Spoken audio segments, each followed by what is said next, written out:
ये एक social responsibility बनती है कि हम सब इसके बारे में अवेयर हो कि as a society everybody should be aware what is autism. उनका जो ब्रेन का जो फंक्शनिंग होता है वो हमसे थोड़ा अलग होता है, पर इसका ये मतलब नहीं है कि they are not normal, they are as normal as we are. हमको उनको बस एक्सेप्ट करना है। ये एक ऐसा कंडीशन है जिसका मेडिकल साइंस में अभी तक कोई इलाज नहीं है। ऑटिज्म है तो उसकी थेरेपी क्या होनी चाहिए, ये यहाँ हमें पता चलेगा। जब एक सबका सहयोग मिलेगा तो सामूहिक प्रयास से ही इस तरह की समस्या का समाधान किया जा सकता है और चेन बनाया जा सकता है। Twinkle, twinkle, little star, how I wonder what you are.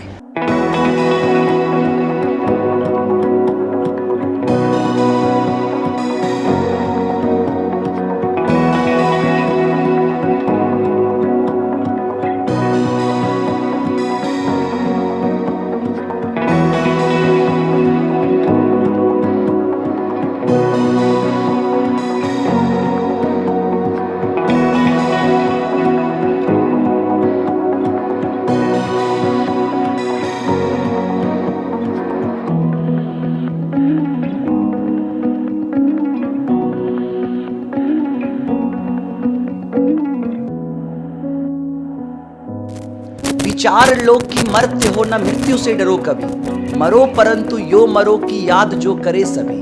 हुई न ये सब मृत्यु तो वृथा जिए वृथा मरे, यह पशु प्रवृत्ति है कि आप ही चरे।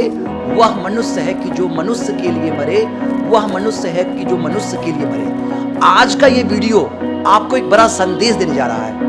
नमस्कार, आप देख रहे हैं केवी स्टूडियो बिहार और मैं हूं आपका दोस्त गौरव कुमार पाठक। अभी हम बिहार की राजधानी पटना में हैं और जहां अभी हम आए हुए हैं स्पर्श फॉर चिल्ड्रेन। आप देख सकते हैं ये वो सेंटर है जहां बच्चों की देखरेख होती है, उन्हें पढ़ाया जाता है। बता दें आपको, ये स्पेशल स्कूल है, स्पेशल कह सकते हैं हेल्थ केयर सेंटर है, जहां पर ऑटिज्म के शिकार बच्चों को नॉर्मल किया जाता है। और बता दें, ऑटिज्म के पीड़ित बच्चे कोई समाज के लिए बाहर नहीं है, बल्कि कुदरत का उपहार है। समाज के लोग उनको है दृष्टि से देखते हैं या उनको देखने का जो नजरिया है वो दूसरी तरह से देखते हैं।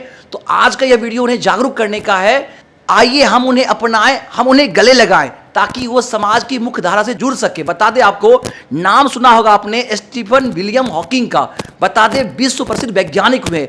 तो क्या पता बहुत सारे ऐसे बच्चे हैं जो इस विकार से पीड़ित रहे, लेकिन आगे चल करके उन्होंने अपनी कीर्ति से अपना नाम रोशन किया है। तो हम तमाम पेरेंट्स से, समाज के लोगों से चाहेंगे कि आप इनको समाज की मुख्य धारा से जोड़ने के लिए आप अवेयर हो, लोगों को अवेयर करें। तो जिन्होंने इसकी परिकल्पना, बता दें आपको स्पर्श फॉर चिल्ड्रेन, जिसकी परिकल्पना जिन्होंने दिया और आज ये बेहतर कर रहा है। और कई बच्चे हैं जो इस विकार से पीड़ित थे, लेकिन उनके पेरेंट्स संतुष्ट हैं और वो बच्चे अब धीरे धीरे नॉर्मल हो रहे हैं। सबसे पहले स्वागत है मैडम केवी स्टूडियो में आपका। Thank you.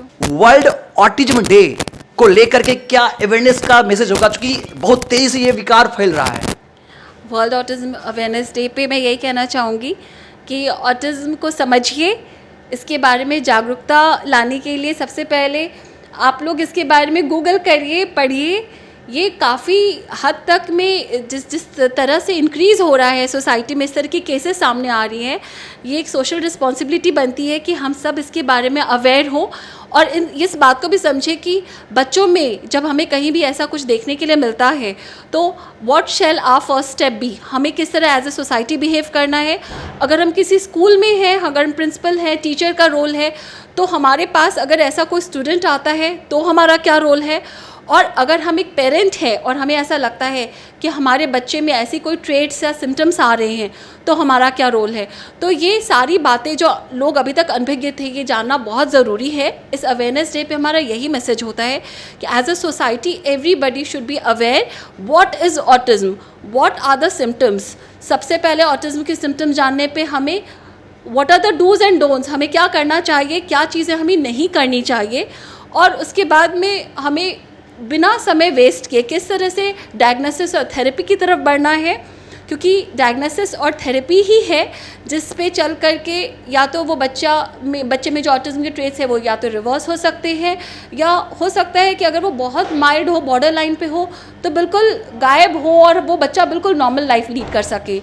अगर माइल्ड से ज़्यादा मॉडरेट है या हाई है तो भी उस बच्चे की सस्टेनेबिलिटी के लिए एक नॉर्मल लाइफ स्किल जो वो अडेप्ट कर सके, फैमिली की भी लाइफ एट ईज़ हो सके, इसके लिए बहुत ज़रूरी है कि पेरेंट्स और बच्चों के साथ तालमेल मिलाकर हम ऐसे प्रोग्राम्स करें, ऐसी थेरेपीज़ करें कि आगे की उसकी लाइफ इजी हो सके, जो रोज़मर्रा की ज़िंदगी होती है उन बच्चों की वो आसान हो सके। Ma'am, world autism awareness day पर आपका क्या मैसेज होगा? वर्ल्ड ऑटिज़म अवेयरनेस डे पे मेरा मैसेज है, जैसे कि इस बार यूनाइटेड नेशन का थीम है कि ट्रांसफॉर्मेशन टुवर्ड्स इंक्लूजन।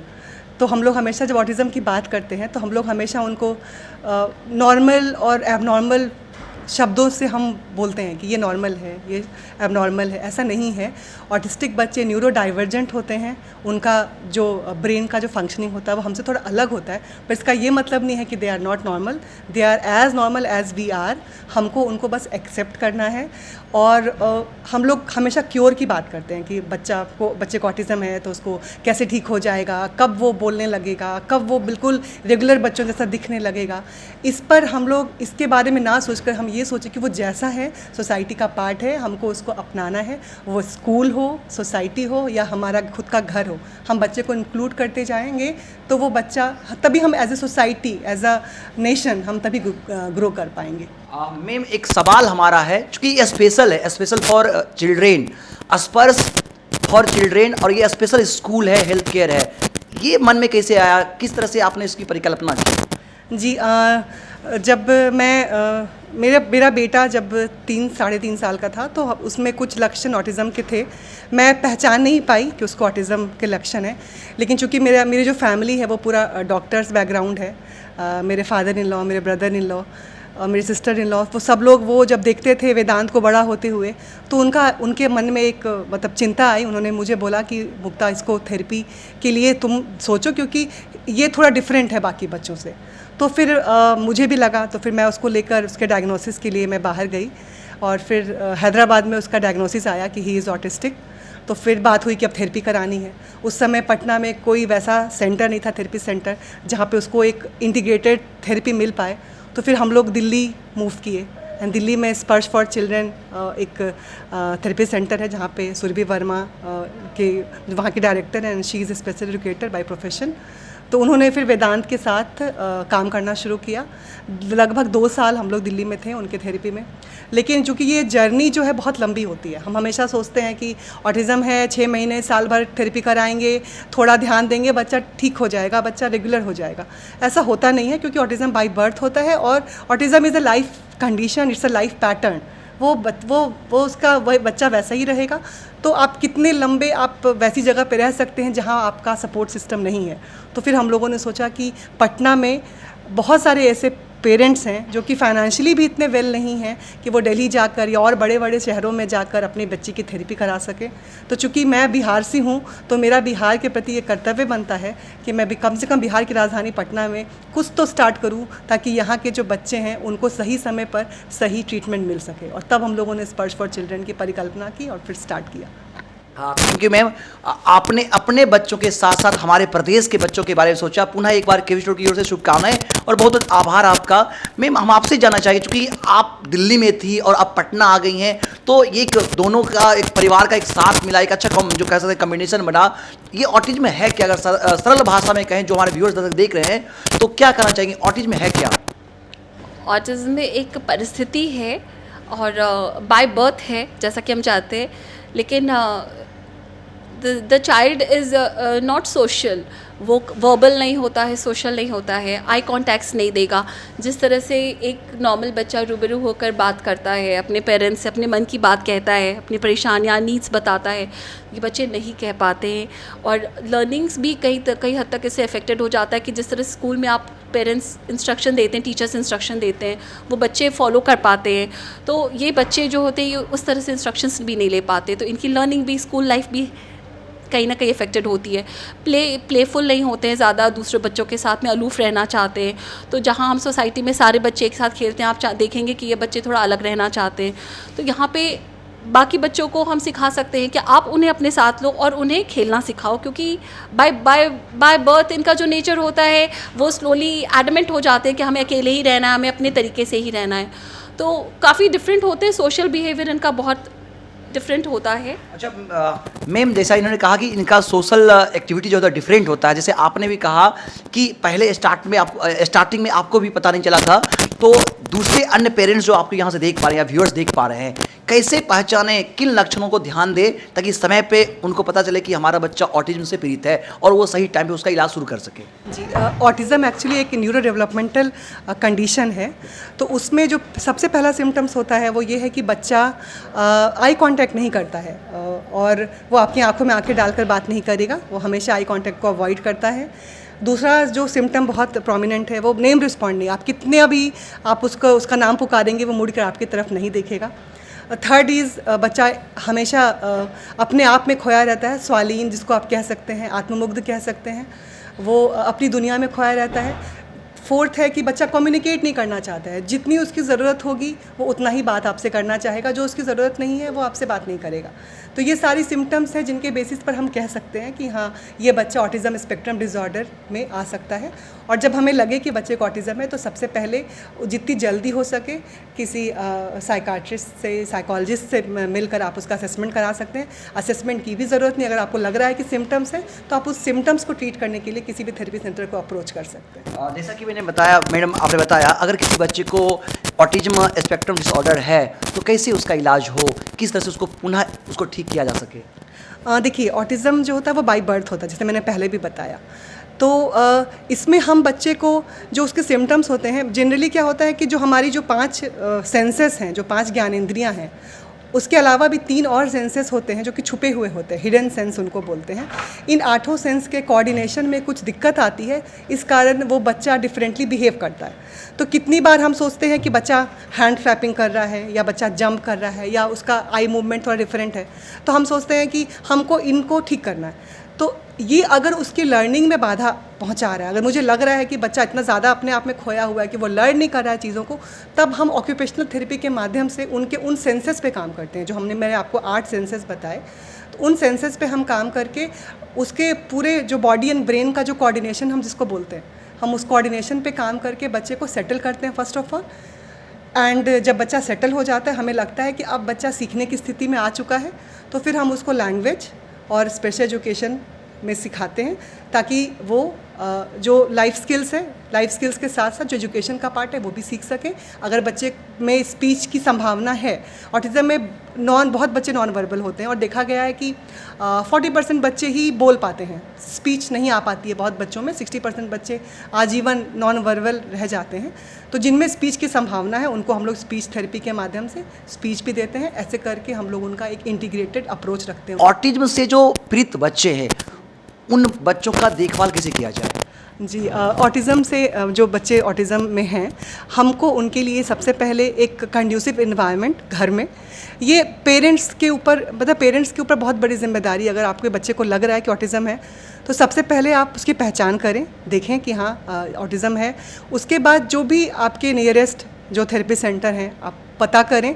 हर शहर में, हर बड़े शहर में, छोटे शहरों में भी आजकल अच्छी अच्छी थेरेपी सेंटर हैं, आप वहाँ जाकर देख सकते हैं। आप वहाँ पे उसकी ऑक्यूपेशनल थेरेपी स्टार्ट कर सकते हैं, आप उसकी लैंग्वेज थेरेपी स्टार्ट कर सकते हैं, बिहेवियरल थेरेपी स्टार्ट कर सकते हैं। ये सब डिपेंड करेगा कि बच्चे को किस तरह की थेरेपी की आवश्यकता है, वो वहाँ के एक्सपर्ट गाइड करेंगे।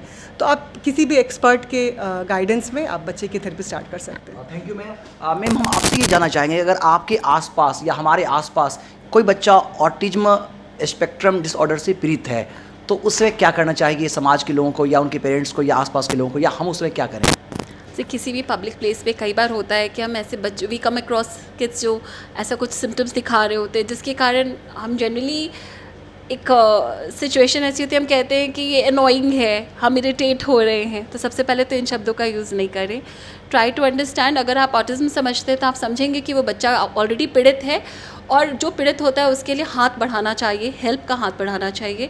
सो हमें जाके सिचुएशन को समझना चाहिए, how can we make things better for the child instead of complaining. We should stop complaining, we should encourage acceptance. और मॉकिंग बिल्कुल नहीं करनी चाहिए। आजकल मॉकिंग के लिए भी हम वी काउंसिल द सिबलिंग्स, जो कज़न्स आते हैं सिबलिंग्स की, आपका ब्रदर या सिस्टर अगर ऑटिज़म से जूझ रहा है तो please don't mock at the child, be helpful. और प्लीज़ उन्हें एबनॉर्मल या अलग करके ऐसा संबोधित करके ट्रीट नहीं करें। जस्ट मेक देम, इंक्लूजन का मतलब है कि आप उसे बिल्कुल उसी तरह ट्रीट करें जैसा आप खुद के लिए, स्वयं के लिए चाहते हैं कि लोग आपके साथ जैसा व्यवहार करें वैसा ही व्यवहार उसके लिए किया जाना चाहिए। Thank you ma'am. मैम, यहाँ आपका जो स्पर्श फॉर चिल्ड्रेन है, एक बेहतरीन संस्था आपने दिया है पूरे शहर को, पूरे बिहार को हम कह सकते हैं कि ये जो कल्चर है बिहार से बाहर बहुत डेवलप है, लेकिन बिहार में उतना अब भी जो डेवलपमेंट होना चाहिए उस तरह से नहीं हुआ, लेकिन आपकी परिकल्पना अब रंग ला रही है। तो हम ये चाहेंगे कि स्पर्श फॉर चिल्ड्रेन में बच्चों की देख रेख होती है और किस तरह से उनका यहाँ पर उनकी पढ़ाई होती है। स्पर्श फॉर चिल्ड्रन में हम लोग ऑटिस्टिक बच्चे, ADHD बच्चे, लर्निंग डिसेबल्ड बच्चे, डिसलेक्सिक बच्चे और कुछ 1-2 बच्चे डाउन सिंड्रोम के भी हैं, उनको हम लोग कस्टमाइज, उनका इंडिविजुअल प्लान होता है, उसके बेसिस पर हम लोग उनको थेरेपी देते हैं। मैम, हम आपसे ये जानना चाहेंगे कि स्पर्श फॉर चिल्ड्रेन को आपने कब शुरू किया और कैसे देखते हैं इस कार्य को आप? ये हम लोगों ने जनवरी 2018 में स्टार्ट किया, अब 5 साल से ज़्यादा हो गया है। और मुझे लगता है कि ये एक, चूँकि मैं खुद एक ऑटिस्टिक मतलब बच्चे की माँ हूँ, तो मैं समझ सकती हूँ कि एक माँ के नाते मेरी क्या जिम्मेदारी है समाज के प्रति, और साथ ही अधिक से अधिक लोगों को किस तरह से अवेयर किया जा सके, क्योंकि हम जब तक जागरूक नहीं होंगे, जागरूक नहीं करेंगे, ये समाज उस तरह से बच्चों को अपनाएगा नहीं। हम अभी इंडिया थोड़ा पीछे है इसमें, आप वेस्टर्न वर्ल्ड में देख सकते हैं, अमेरिका, कनाडा, जितने भी स्कैंडिनेवियन कंट्रीज़ हैं, वहाँ पे एक्सेप्टेंस बहुत अच्छी है। तो वहाँ जो गवर्नमेंट है वो बच्चों का विशेष ख्याल रखती है, उनके लिए बहुत तरह गवर्नमेंट पॉलिसीज़ बनी हुई हैं। स्कूल्स का बहुत अच्छा अप्रोच है, स्कूल्स उनको इंक्लूड करते हैं। हमारा इंडिया अभी इसमें धीरे धीरे डेवलप कर रहा है। मेट्रोपॉलिटन सिटीज़ में स्थिति बहुत बदल चुकी है, बच्चे जो हैं इंटीग्रेट हो रहे हैं। तो बिहार में भी, पटना में भी हम लोग चाह रहे हैं कि हम लोग अधिक से अधिक अवेयरनेस क्रिएट कर सकें, लोगों को जागरूक कर सकें, और सिर्फ ना केवल लोग, स्कूल्स, कॉलेजेस, ताकि ऐसे बच्चों को हम लोग एक बेहतर भविष्य दे सकें। इस संस्था को कैसे देखते हैं आप? मैं इस संस्था को इस तरह से देखती हूँ कि ये एक ब्रिज का काम कर रहा है सोसाइटी और पेरेंट्स के बीच में। जो पेरेंट्स बहुत हताश होकर, उनको लगता है कि अब हम क्या करें, या बहुत जगह वो मिसगाइडेड होते हैं, उनको समझ में नहीं आता कि रियल में हमें क्या करना चाहिए, हम उनके लिए ब्रिज का काम करते हैं।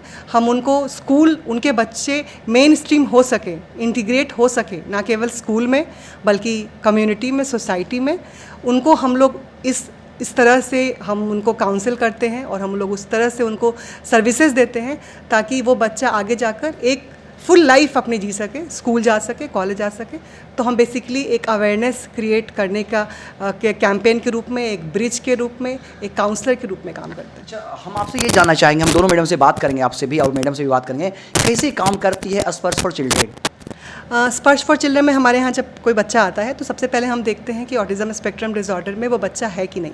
अगर वो बच्चा ऑटिज़म स्पेक्ट्रम डिसऑर्डर में है तो ऑक्यूपेशनल थेरेपी उसका फुल असेसमेंट करते हैं और वो देखते हैं कि बच्चे की जो सेंसेस हैं उन किन सेंसेस में कहाँ उसको दिक्कत आ रही है। तो दिक्कत का पता करके उसको कैसे कम किया जा सकता है, उसके लिए वो एक प्लान बनाते हैं, एक गोल प्लान रहता है, उस प्लान के ऊपर वो काम करते हैं। और फिर जब बच्चा सेटल होने लगता है तो फिर हम लोग उसको लैंग्वेज एंड लर्निंग की तरफ ले जाते हैं। बहुत बेहतरीन काम है और ये हम सबकी रिस्पॉन्सिबिलिटी भी बनती है कि कितने सारे पहलू होते हैं सोसाइटी में, कितनी सारी चीज़ें होती हैं। आप हर तरह से अपने आप को सब चीज़ों से नहीं जोड़ सकते, पर कुछ ऐसी चीज़ों से लाइफ में ज़रूर खुद को जोड़ के रखना चाहिए जो आपको सेटिस्फाई करती है, आपको हैप्पीनेस दे। और मुझे लगता है कि ऑटिज़्म से पीड़ित बच्चों को जब हम इस थेरेपी सेंटर के थ्रू जब हेल्प कर पाते हैं और जब पेरेंट्स आकर हमें थैंक यू कहते हैं तो वो एक बहुत बड़ा रिवॉर्ड, एक बहुत बड़ा सेटिस्फैक्शन होता है। सो मैं सोचती हूँ कि हर इंसान को किसी न किसी एक सोशल कॉज से ज़रूर जुड़ा होना चाहिए जो उसे कंप्लीट करता है। अच्छा मैम, बहुत तेज़ी से ये जो विकार है फैलता जा रहा है, हम इससे नज़रअंदाज नहीं कर सकते या यूँ नहीं कर सकते कि चूँकि बहुत तेज़ी ये फैल रहा है, तो अगर हम बात करें इसके कारण की, तो क्या कारण जो इतनी तेज़ी से ऑटिज़्म फैल रहा है? देखिए, कारण का अभी तक पता नहीं लग पाया है। बहुत सारी थ्योरीज़ हैं, बहुत सारे रिसर्च चल रहा है, R&D वर्क चल रहा है। मुझे जो लगता है सबसे ज़्यादा बड़ा कारण है कि हम लोग अब बहुत ज़्यादा जागरूक हैं। शायद पहले अगर ऐसे बच्चे होते थे तो सोसाइटी यह कहकर कि यह बच्चा मंदबुद्धि है उसको छोड़ देती थी अलूफ कि ठीक है ये ऐसा ही रहेगा।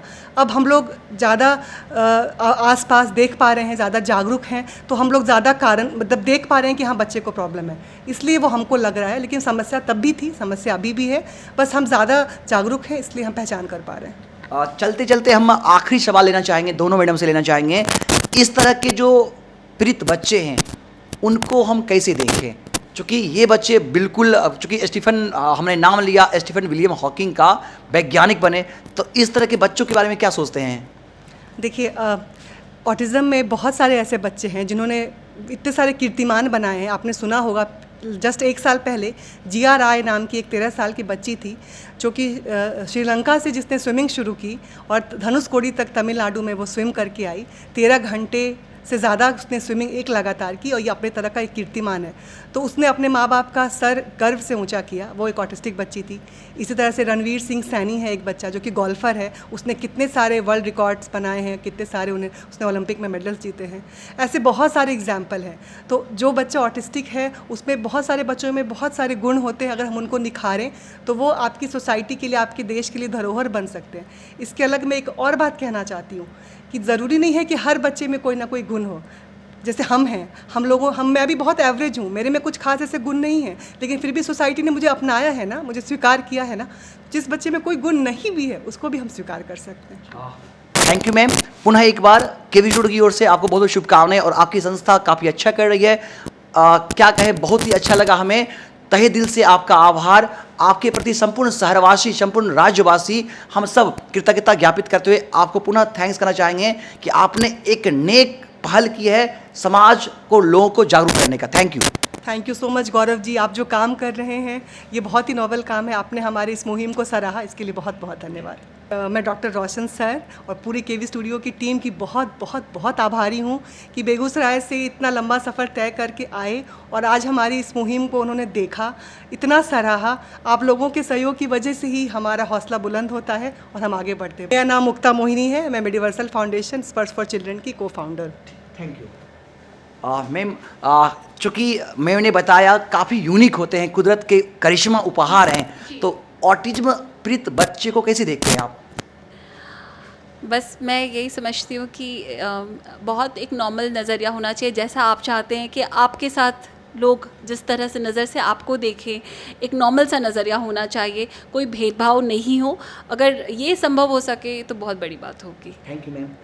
पुनः आपको भी बहुत बहुत थैंक्स मैडम कि आपने पूरी टीम के साथ एक वर्क किया, अपने सपने यूँ कहें कि बाहर को छोड़ के हमारे राज्य आए हैं, तो बहुत अच्छा लगा। और हम चाहेंगे ये टीम स्पर्श बिहार के अलग अलग हिस्सों में काम करे। स्पर्श फॉर चिल्ड्रेन को ढेर सारी शुभकामनाएं। पूरे मतलब अभी सिर्फ पटना में चल रहा है, अलग अलग जगहों पर ये चले। थैंक यू, धन्यवाद। हम भी यही चाहते हैं कि जिस तरह से हम पटना में रहे हैं, पले बड़े हैं, तो हमारा बनता था कि हम पटना की तरफ कुछ हम ऐसा योगदान कर सके अपने शहर की तरफ, अपने स्टेट की तरफ। तो जब हमें पता चला कि दिल्ली जा रहे हैं पेरेंट्स और कितनी मुश्किलों का सामना करना पड़ता है। हाँ जी, नहीं, मैं हाँ जी, मैं एक बिज़नेस फैमिली को बिलोंग करती हूँ और कुछ कारणों से 2016-17 में मेरा मिलना हुआ सुरभि वर्मा से, जो कि स्पर्श में वो स्पर्श की फाउंडर है।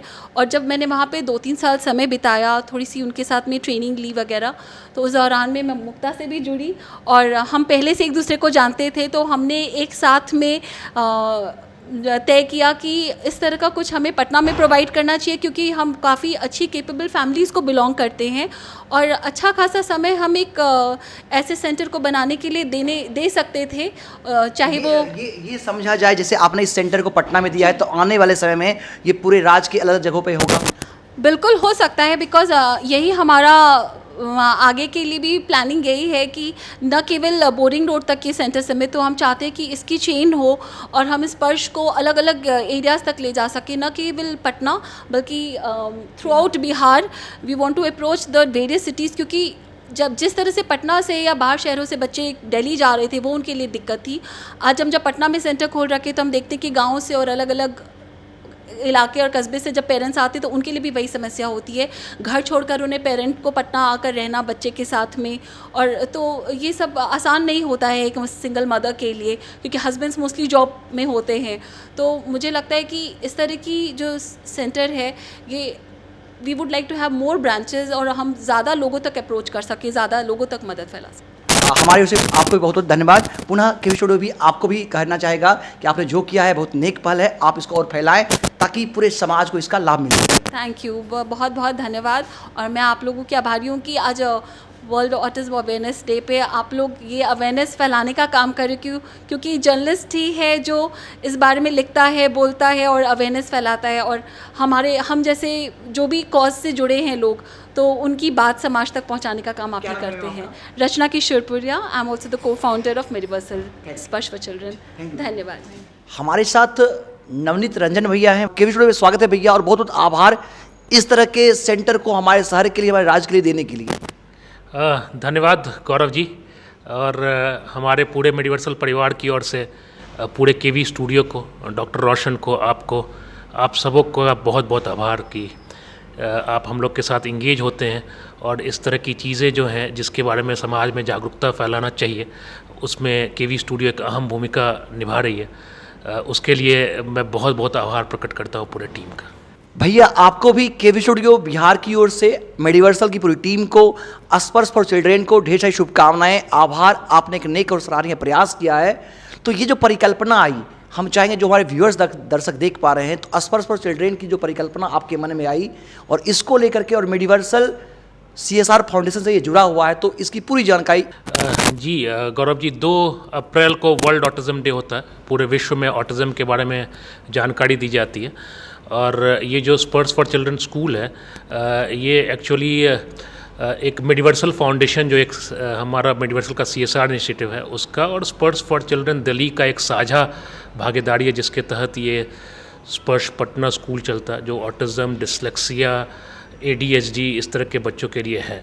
तो आप देखेंगे गौरव जी कि मेरा खुद का पुत्र जो है वेदांत, अब 11 साल का है, वो खुद ऑटिज्म से पीड़ित है, और मैं एक चिकित्सक परिवार से आता हूँ। मेरे घर में लगभग सभी लोग चिकित्सक हैं, लेकिन एक चिकित्सक परिवार से आने के बावजूद भी हमारे घर में जो शुरुआती दौर में ऑटिज्म की बहुत अच्छी जानकारी नहीं थी, और जब मेरा पुत्र हुआ था तो हमारा पूरा परिवार थोड़ा सा विचलित भी हुआ, थोड़ा परेशान भी था, और उसको दिल्ली जाना पड़ा। दिल्ली में उसकी थेरेपी हुई। वहाँ पे मेरी बहन थी डॉक्टर नैन्सी, जो गंगाराम में थी, तो उनके देख रेख में वहाँ पे उसकी सारी प्रक्रिया हो रही थी। लेकिन पटना में या बिहार में ऐसा कुछ नहीं था। तो उस समय हम लोग सबके मन में आया कि पटना में भी कुछ ऐसा होना चाहिए, और वहाँ पे दिल्ली में एक स्पर्श फॉर चिल्ड्रन दिल्ली है, सुरभि वर्मा जी हैं, तो उनके साथ साझेदारी करके पटना में 2018 के आसपास हम लोग इस स्कूल की शुरुआत की, स्पेशल चिल्ड्रन की। और अभी आपने देखा होगा बहुत सारे बच्चे हैं वहाँ पे, और इस तरह के बहुत सारे बच्चों को वहाँ पे लाभ मिल रहा है, और हम लोग कोशिश कर रहे हैं कि उनको एक अलग शिक्षा प्रणाली देकर और समाज में उनको इंटीग्रेट कर सकें। भैया बहुत ही सराहनीय प्रयास था, बिल्कुल सही कहा आपने। इस तरह का कल्चर हमारे बिहार में नहीं था, जिसको आपने डेवलप किया है, और हम चाहेंगे इसकी शाखाएं अलग अलग हो, एक चेन के रूप में ये पूरे बिहार में फैले। भैया मेडिवर्सल को लेकर के, चूँकि मेडिवर्सल यूँ कहें कि स्वास्थ्य जगत में, इस मेडिकल हब में अपनी एक अलग स्वास्थ्य सेवा के लिए पहचान बना चुका है, और उसी का CSR फाउंडेशन ये आपका स्पर्श फॉर चिल्ड्रेन है। तो आने वाले समय में मेडिवर्सल को और स्पर्श फॉर चिल्ड्रेन को आप कहाँ पाते हैं? जी, मेडिवर्सल तो एक सुपर स्पेशलिटी अस्पताल है, और वो अलग ढंग से आगे बढ़ेगा। लेकिन जो स्पर्श है, वो स्पर्श फॉर चिल्ड्रन ऑटिज्म वाली जो चीज़ है, ये पूरी की पूरी एक हम लोग का पैशन है, और मेडिवर्सल फाउंडेशन एक NGO है। इसके तहत इसे बढ़ाना बहुत ज़रूरी है, और शाखा तो हर एक शहर में एक इस तरह का स्कूल और ऐसी जागरूकता होनी चाहिए। लेकिन जो सबसे बड़ी बात ये है कि ऐसे बच्चे जब बड़े हो जाएंगे तब क्या, क्योंकि ये तो एक लाइफ लॉन्ग कंडीशन है, तो ऐसे बच्चे बड़े हो जाएंगे तब क्या होगा। तो उसके लिए एक परिकल्पना है कि हम लोग आगे चल के इन बच्चों के लिए एक बोर्डिंग स्कूल बनाएं, जिसमें थोड़ा समय लगेगा। अभी जो है सो भारत में कम ही बोर्डिंग स्कूल है, साउथ इंडिया में है, नॉर्थ में दिल्ली वगैरह में है, बट इन लोग के लिए एक स्पेशल व्यवस्था करके एक बोर्डिंग स्कूल बनाया जाए, क्योंकि जो पेरेंट्स होते हैं ऑटिज़म के, उनकी सबसे बड़ी चिंता का विषय उनका ये रहता है कि जब वो नहीं रहेंगे तब इन बच्चों का क्या होगा। तो ये एक बहुत ही बड़ी समस्या आने वाली है आगे, पूरा समाज फेस करने वाला है इसको, क्योंकि अगर आप डेटा देखेंगे तो हर एक 100 बच्चे में एक बच्चों को या एक से ज़्यादा 1.5 बच्चे का करीब रेशियो है उसको ऑटिज़म हो रहा है। तो ये तो एक बहुत बड़ा रूप धारण करने वाला। तो इसमें आगे हम लोग को बोर्डिंग स्कूल बनाना पड़ेगा, अलग व्यवस्था के साथ, अलग शिक्षा प्रणाली के साथ। तो हम लोग उस तरफ धीरे धीरे अग्रसर हो रहे हैं कि एक बोर्डिंग स्कूल बने जहाँ पे इस तरह के बच्चों का स्पेशल शिक्षा और उनका अलग अलग शाखाएं इसकी अलग शहरों में। जी, ये भी पूरी कोशिश रहेगी। पटना में जैसा कि मैंने बताया कि अभी हाल में ही 4-5 साल पहले ही शुरुआत हुई, उसके बाद पटना में और भी बहुत सारे इस तरह के स्कूल हैं जो अच्छा कर रहे हैं, और इसको धीरे धीरे हर एक शहर में इसकी शाखा खोलनी पड़ेगी। ज़रूरी बात यह है कि हम लोग समाज को बताएं, क्योंकि समाज ऑटिज़म के बारे में नहीं जानता, तो केवल ये हम लोग के अकेले के बल पे नहीं हो पाएगा। जब समाज में एक इसके बारे में जागरूकता बढ़ेगी तो आप लोग सबों का, सभी आपके दर्शकों का, सब लोग का सहयोग चाहिए। जब एक सबका सहयोग मिलेगा तो सामूहिक प्रयास से ही इस तरह की समस्या का समाधान किया जा सकता है और चेन बनाया जा सकता है। भैया बिल्कुल आपने कहा कि समाज को जागरूक करना है, समाज को चाहिए भी। तो हमारे चैनल के माध्यम से वर्ल्ड ऑटिज्म अवेयरनेस डे को लेकर के अवेयरनेस हेतु क्या मैसेज करना चाहेंगे व्यूअर्स, दर्शक और समाज के लोगों से? जी, मैं ये बताना चाहूँगा कि जो ऑटिज़म है ये एक ऐसा कंडीशन है जिसका मेडिकल साइंस में अभी तक कोई इलाज नहीं है। आगे कोई इलाज आ जाए वो दूसरी बात है, अभी तक इसका कोई इलाज नहीं है। तो हम लोग को करना क्या पड़ेगा? हम लोग को अपनी शिक्षा प्रणाली में बदलाव लाना पड़ेगा, हम लोग को अपने स्कूली शिक्षा में बदलाव लाना पड़ेगा, और ऐसे बच्चों को कैसे एडुकेट करें। ऐसे बच्चों में, कुछ बच्चों में देखा गया कि किसी एक विधा में काफ़ी उनका कमांड होता है, वो काफ़ी विलक्षण होते हैं, तो उस एक विधा को पहचान के उसमें आगे बढ़ाया जाए और उनको समाज में इंटीग्रेट किया जाए। और आप अक्सर देखिए कि इस तरह के बच्चे हमारे गांव में भी पहले होते थे, तो उनको समाज में चिढ़ाया जाता था या उनको इंटीग्रेट नहीं किया जाता था, उनसे बातचीत नहीं की जाती थी। तो समाज को बहुत संवेदनशील रहना पड़ेगा कि ऑटिज़म के बच्चे हैं, इनको हम लोग कैसे इंटीग्रेट करें, अपने स्कूल में कैसे इंटीग्रेट करें, इनको कैसे अपना दोस्त बनाएं, और इनको कैसे हम लोग सहायता करें कि अपने पैरों पे खड़ा हो सके। तो जब हमारा समाज जागरूक हो जाएगा तो अपने आप ये हो जाएगा, और ये वेस्टर्न कंट्री में हो रहा है। सोसाइटी काफ़ी वहाँ पे जागरूक है और उन लोग को इंटीग्रेट कर रही है। तो एक जागरूकता फैलेगी तो सब लोग मिल के इस सामाजिक मुसीबत से लड़ सकेंगे। भैया हम लोग, हमारी पूरी टीम, हमारे शहर के लोग, व्यूअर्स, दर्शक सभी आपकी इस मुहिम में साथ हैं।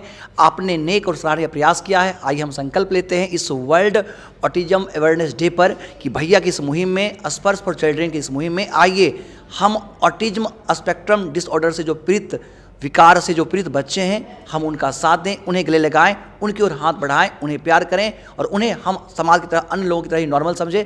और यही इनका अवेयरनेस है। हम इनके अवेयरनेस के साथ हैं, आप भी इनके अवेयरनेस में अपना साथ दें। थैंक यू भैया जी, बहुत बहुत धन्यवाद। केवी स्टूडियो को मेरा बहुत बहुत धन्यवाद। Thank you. हमारे साथ मुक्ता मैडम है, लगातार आप सुन पा रहे हैं ऑटिज्म अवेयरनेस को लेकर के बता रही हैं हमारे साथ। मेडिवर्सल ने जो दिया है पूरे राज्य को, उन्होंने एक नया चीज़ दिया है। इस तरह का कल्चर हमारे राज्य में नहीं था, स्पर्श फॉर चिल्ड्रेन को।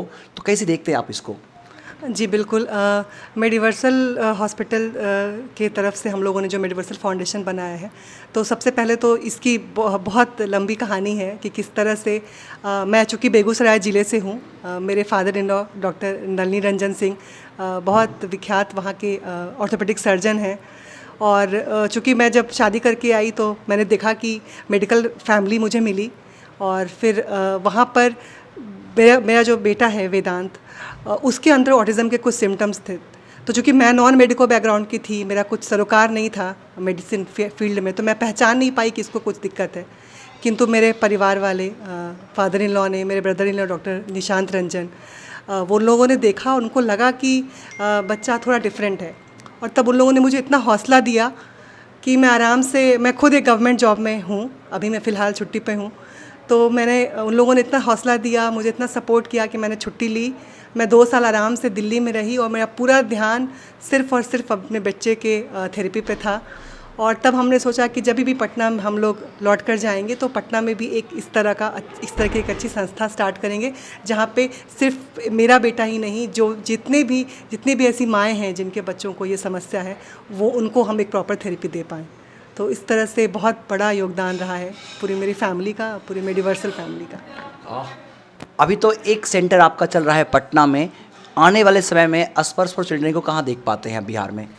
जी, मैं चाहती हूँ कि बिहार के लगभग हर ज़िले में स्पर्श फॉर चिल्ड्रन जैसा सेंटर हो। हम क्योंकि बहुत सारे यहाँ पे ऐसे पेरेंट्स आते हैं जो कि समस्तीपुर से, दरभंगा से, दूर दूर से आ रहे हैं, भागलपुर से आ रहे हैं, उनके लिए बहुत मुश्किल है यहाँ पर रह के थेरेपी कराना। आज ही हमारे पास एक मदर आई है जो कि समस्तीपुर से हैं, तो वो 10 दिन रह के यहाँ अपने बच्चे को थेरेपी कराती हैं, प्लान लेती हैं, वापस जाती हैं और वहाँ पर जाके घर पर फिर वो उसके लिए काम करती हैं। तो मैं चाहती हूँ, ये हमारी सोच है कि आगे चलकर हम बिहार के हर ज़िले में स्पर्श फॉर चिल्ड्रन जैसी एक संस्था बना सकें। अच्छा मैम, मोबाइल या जो अन्य गैजेट्स हैं या दूसरे अन्य तकनीकी विकास के कारण कहीं इसका बड़ा इफेक्ट तो नहीं पड़ रहा, या इस तरह के जो विकार है इस कारण से तो नहीं हो रहे? देखिए, ऑटिज़म बाय बर्थ होता है, जैसे मैंने पहले भी बताया। तो ये कहना कि मोबाइल के चलते इसको ऑटिज़म हो गया, ये गलत होगा। अगर ऑटिज़म बच्चे को है तो अगर हम बहुत ज़्यादा उसको स्क्रीन टाइम दे रहे हैं, बहुत ज़्यादा वो मोबाइल देख रहा है, तो ऑफकोर्स उसका ऑटिज़म के जो सिम्टम्स हैं वो ट्रिगर हो जाएंगे। तो हम कोशिश करते हैं कि उसको हम कम से कम अकेला छोड़ें, कम से कम स्क्रीन टाइम दें, ताकि वो अपने एनवायरनमेंट के प्रति जागरूक हो सके और तब थेरेपीज उस पर अच्छे से काम करेंगी। जैसे कि आपने बताया कि ये बाय बर्थ है, तो अगर हम देखें लड़कों या लड़कियों की अगर हम बात करें तो ज़्यादातर जो बच्चे हैं या बच्चियां हैं, विकार ऑटिज्म का किसमें ज़्यादा होता है? अभी तक की जो स्टडीज़ है या जो डेटा है वो तो यही कहते हैं कि लड़कों में ज़्यादा पाया जाता है ऑटिज़म। लेकिन अभी जो कुछ 1-2 साल से हम देख रहे हैं कि अब समान अनुपात में लड़कियां भी आ रही हैं, लेकिन संभवतः अभी भी लड़कों में ज़्यादा है ये समस्या। Thank you ma'am. Thank you so much. ठीक है। दी ऑटिज्म स्पेक्ट्रम डिसऑर्डर जो विकार है, उससे जो पीड़ित बच्चे हैं उसके लिए जो स्पेशल फॉर चिल्ड्रेन जो एक संस्था चल रही है, जिसने काफ़ी जागरूकता का एक संदेश दिया है और समाज जागरूक हो रहा है, क्या मैसेज करना चाहेंगे हमारे चैनल के माध्यम से?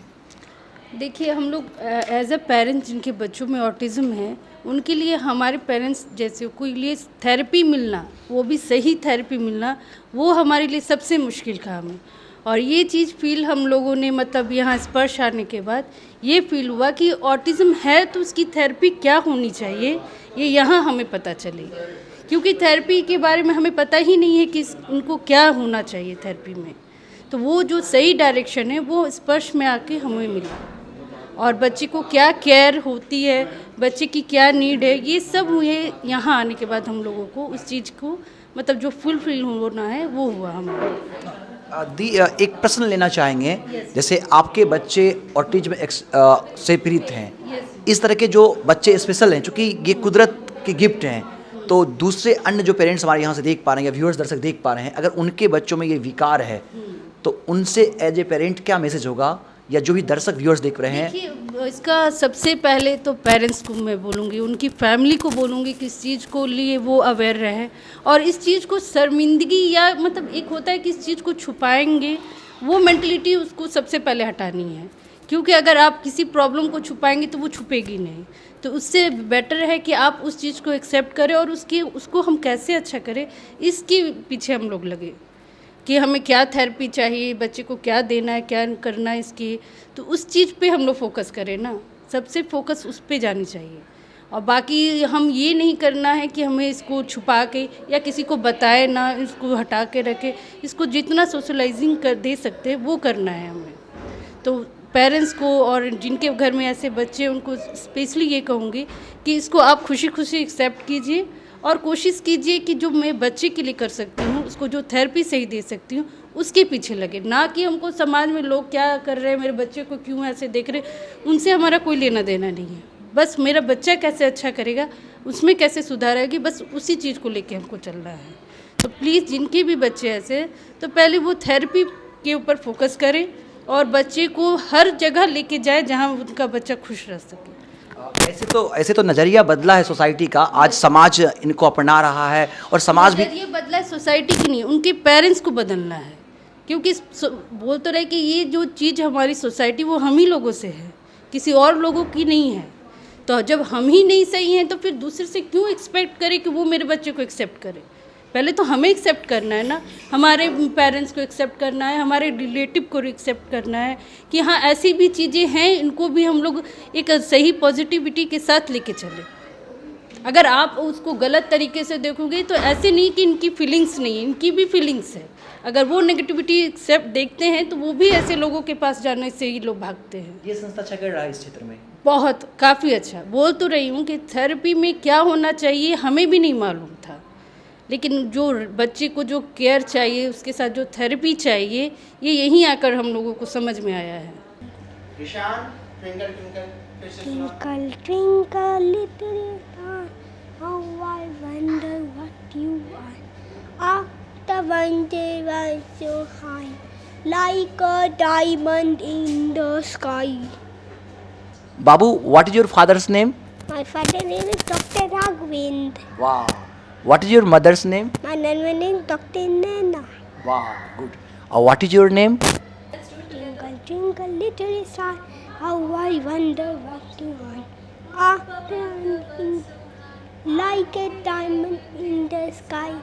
तो आपने जाना स्पर्श for children special school and health care centre, जहां ऑटिज्म पीड़ित बच्चे को समाज की मुख्य धारा से जोड़ने के लिए उनका स्पेशल थेरेपी होता है। उन्हें खेल खेल में पढ़ाया जाता है, टीम वर्क। आप देख सकते हैं तमाम वो चीज़ें जो आप यहाँ से देख पा रहे हैं, उनको खेल खेल में उन्हें पढ़ाया जाता है, समाज की मुख्य धारा से उन्हें जोड़ा जाता है। पूरी टीम को देख सकते हैं, स्पर्श फॉर चिल्ड्रेन की टीम। ये प्यारे प्यारे बच्चे हैं, नन्हे मुन्ने बच्चे हैं। तो वर्ल्ड ऑटिज्म अवेयरनेस डे पर हम आपको यही मैसेज करना चाहेंगे, यही अवेयर करना चाहेंगे कि आइए हम इस तरह के बच्चे को गले लगाएं। उनके प्रति जो हमारा नज़रिया है, वो जो दूसरे नज़र से हम इन्हें देखते हैं या इनके प्रति है दृष्टि जो हमारी होती है, अपनी सोच को बदलें। करी में आज मैं बिहार की राजधानी पटना आया हुआ था, जहां पर आप देख सकते हैं स्पर्श फॉर चिल्ड्रेन जो एक संस्था है, यहाँ काम कर रही है सेंटर। बता दें मेडिवर्सल CSR फाउंडेशन के तहत ये संस्था चल रही है। और बता दूं कि बिहार की राजधानी पटना में कह सकते हैं कि मेडिकल के सेक्टर में अगर हम बात करें मेडिवर्सल का, तो एक बड़ा नाम है जो स्वास्थ्य सेवा के लिए जाना जाता है। सुपर स्पेशलिटी हॉस्पिटल है मेडिवर्सल, जहां हर तरह के रोगों का समुचित इलाज यहाँ की मेडिवर्सल की टीम के द्वारा किया जाता है। और ये सच किया है हमारे ही शहर बेगूसराय के डॉक्टर नलिनी रंजन सर, उनके पुत्र और उनकी पूरी टीम ने। तो हम यहाँ से थैंक्स करना चाहेंगे बिहार के सुप्रसिद्ध हड्डी रोग विशेषज्ञ डॉक्टर नलिनी रंजन सर को, उनकी पूरी टीम को ढेर सारी शुभकामनाएं। आज संपूर्ण राज्य में लोग इससे प्रभावित हो रहे हैं, इसका लाभ ले रहे हैं। स्वास्थ्य सेवा के साथ साथ स्पर्श फॉर चिल्ड्रेन को देकर के आपने एक नेक और सराहनीय प्रयास किया है। पुनः मैं आपको थैंक्स करना चाहूँगा।